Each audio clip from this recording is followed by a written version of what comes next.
Instruments that record, analyze, summarize, organize, debate, and explain information that are illustrative, non-illustrative, hardbound, paperback, jacketed, non-jacketed, with forward introduction, table of contents, index that are intended for the enlightenment, understanding, enrichment, enhancement, and education of the human brain through sensory route of vision. अरे कहना क्या चाहते हो? किताबें sir, books.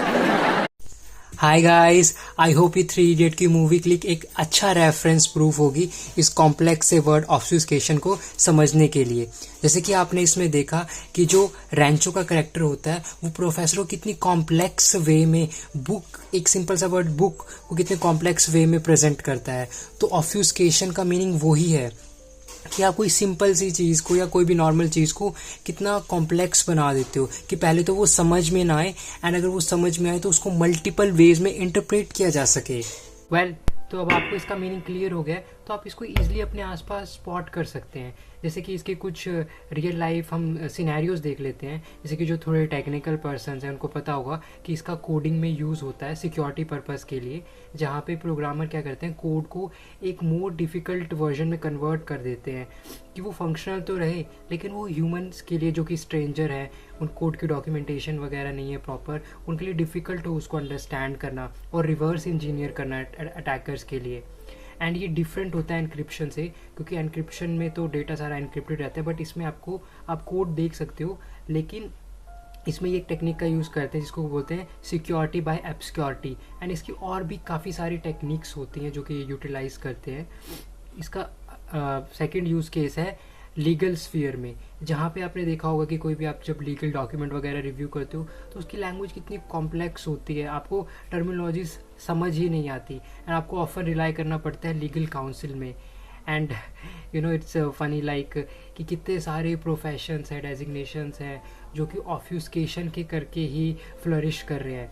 अगर ऑब्फ्यूस्केशन ना हो and layman उसको ईजिली अंडरस्टैंड कर पाए, कॉम्प्रिहेंड कर पाए, तो उन प्रोफेशंस की जरूरत ही नहीं पड़ेगी, राइट. एंड मार्केटिंग में भी इसका आप यूज़ देख सकते हैं कि जैसे कि काफ़ी सारे आप लाइफ इंश्योरेंस पॉलिसी की ऐड देखते होंगे, म्यूचुअल फंड्स वगैरह की एड्स देखते होंगे, एंड उसमें जो उसके बेनिफिट्स हैं उनको तो काफ़ी एम्फेसाइज किया जाता है, लेकिन जो उसके डाउन साइड्स है उसको फटाफट बोल देते हैं या उस पर ज़्यादा लाइट शेड नहीं करते. तो वहाँ पे वो ऑब्फ्यूस्केशन का क्लेवरली यूज़ कर रहे हैं. अब इसके कुछ हम बेनिफिट्स देख लेते हैं. तो इसके बेनिफिट क्या है कि जो एक बार आपको पता चल गया कि ऑब्फ्यूस्केशन जैसी कोई चीज़ होती है कि डेलिबरेटली चीज़ को कॉम्प्लेक्स बनाया जा रहा है, ट्रूथ को डिस्गाइज किया जा रहा है, किसी और फॉर्म में पेश किया जा रहा है, यानी तो आप इन्फॉर्म डिसीजन ले सकते हैं, आप राइट क्वेश्चंस पूछ सकते हैं उन कॉन्ट्रैक्ट्स के लिए, उन प्रोजेक्ट्स के लिए, या इवन रिलेशनशिप में भी आप चीज़ें स्पॉट कर सकते हैं. एंड इसका सेकेंड बेनिफिट है कि आप अपना कम्युनिकेशन को इम्प्रूव कर सकते हैं, क्योंकि आपको पता है कि प्रोफेशनल सेटिंग्स में यूजुअली आप अपने ग्रुप्स के बीच में कुछ स्पेसिफिक जार्गन्स, टर्मिनोलॉजीज का यूज़ करते हैं जो कि उस प्रोफेशन स्पेसिफिक पार्लेंस होती है बेसिकली. लेकिन जब आप किसी और स्टेक होल्डर के साथ डील करते हैं जिनको आपने इनपुट देना होता है या उनसे इनपुट लेना होता है, तो उस केस में आप अपने कम्युनिकेशन को एज सिंपल एज रख सकते हैं ताकि उनको ईजिली समझ में आ जाए, वो उन जार्गन्स से टेरिफाइड ना हो जाए, एंड आपके और उनके बीच में एक ट्रस्ट बिल्ड हो सके. एंड अब एक लास्ट में इम्पॉर्टेंट पॉइंट देख लेते हैं जो कि आप इसको स्पॉट कैसे करेंगे. इसको स्पॉट करना काफ़ी आसान है. जब भी आपको कोई चीज़ लगे कि वो बहुत ही ज़्यादा कॉम्प्लेक्स हो गई आपके अंडरस्टैंडिंग के लिए, बहुत ज़्यादा कंफ्यूज कर रही है या अनक्लियर है, सो हमेशा आपने क्वेश्चन पूछने, आपने उस पर क्लैरिटी लेनी है.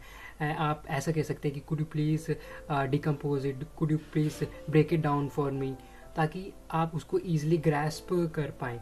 एंड उसके पीछे का आपने वाई देखना है, वर्ड्स के पीछे का, कि ये जो वर्ड्स बंदा बोल रहा है क्या ये कुछ इन्फॉर्मेशन को कंसील करने के लिए तो नहीं बोल रहा, क्या कोई फ्लॉ हाइड कर रहा हो, या फिर ये जानबूझ के इसको ओवर कॉम्प्लिकेट कर रहा हो सोफिस्टिकेटेड साउंड करने के लिए.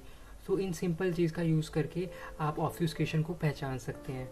मुझे आप कमेंट सेक्शन में बताएं कि इसके और क्या यूज़ केसेस हो सकते हैं, एंड आप अपने आसपास क्या इसको ईजिली स्पॉट कर पा रहे हैं अब. And thanks for watching my video. ऐसी और अमेजिंग माइंड एक्सपेंडिंग वीडियो देखने के लिए मेरे चैनल को लाइक करें, वीडियो को शेयर करें, एंड चैनल को सब्सक्राइब करें. Thank you.